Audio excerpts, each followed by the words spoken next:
Okay, let's try it. Okay, October 29th. Okay, I did. We don't want that. And of course, hang on a second. Alright, 73 degrees. Up here getting an oil change for the car. Told me I needed one. So, went to Walmart. They didn't have my filter. It worked today. Awesome. Yeah, they didn't have my filter. So, here I am. I don't know what he's doing, but he's got a multi-tool, oscillating tool, cutting his dash. I bet you that was interesting.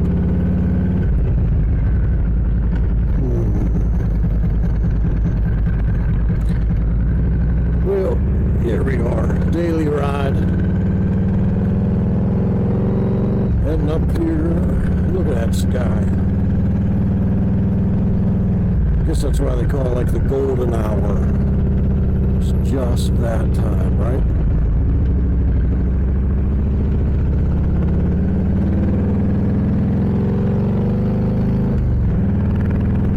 Anyway, changing the oil in the car. Oh, damn it, I forgot. Oh, well. There's always tomorrow. If need be, I'll come up and get it tomorrow. Or cruise somewhere else and grab it. I need some tranny fluid for one truck up there. I think it's a little bit low.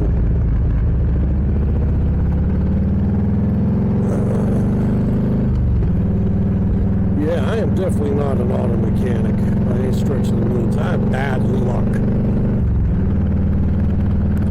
I want to change a fuel filter on a,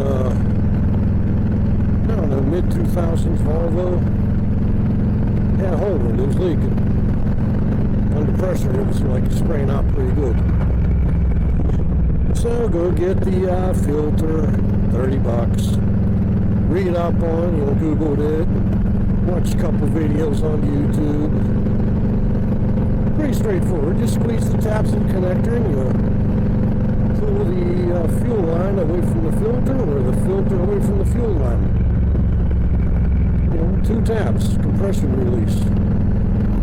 Alright, that's pretty cool, straightforward. So I undo the filter bracket so I can get a little bit, bumpy there.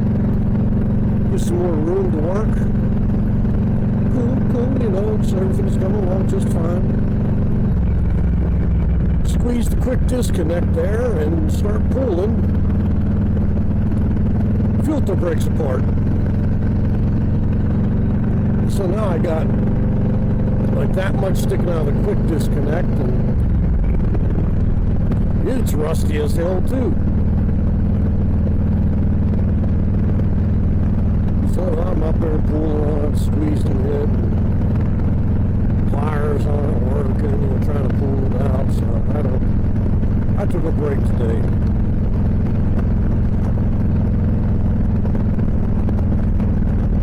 Tried to do something. Oh yeah, tried to disconnect the fuel lines from the inline 6 on the Ford, the one I'm taking the head off of.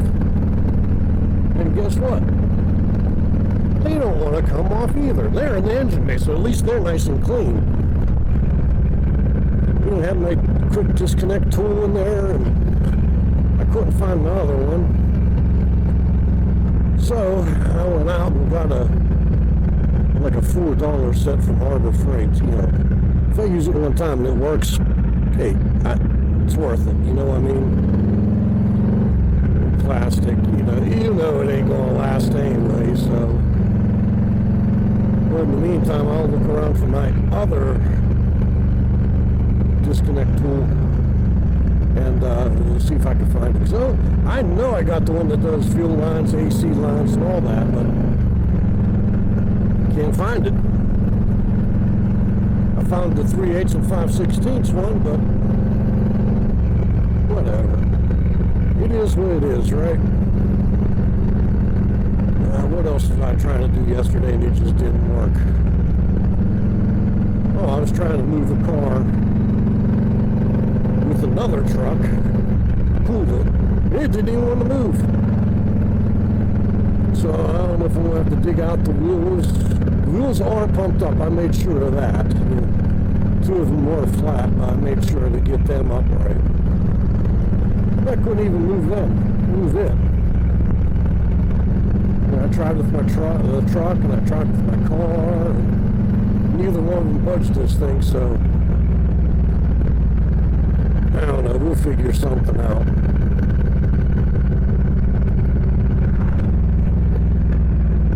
But yeah, I just had to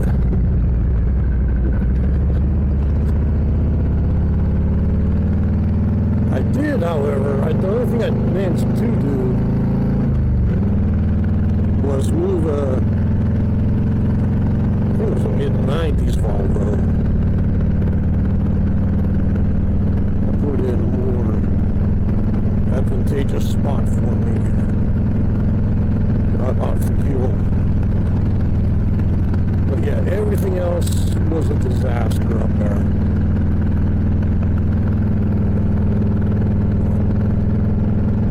I forgot to take my scan tool up and all that other good stuff.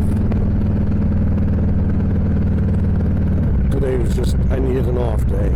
I did cut some more wood, and I split some more wood yesterday, and I split some today, so I did that. Did a bunch of running around. Anyway, that's enough rambling. Besides, you guys don't want to hear about my bad luck. So, go ahead and get yourself something to ride. Ooh, bumps. Make sure you ride it and enjoy it. Stay safe, and I'll talk to y'all tomorrow.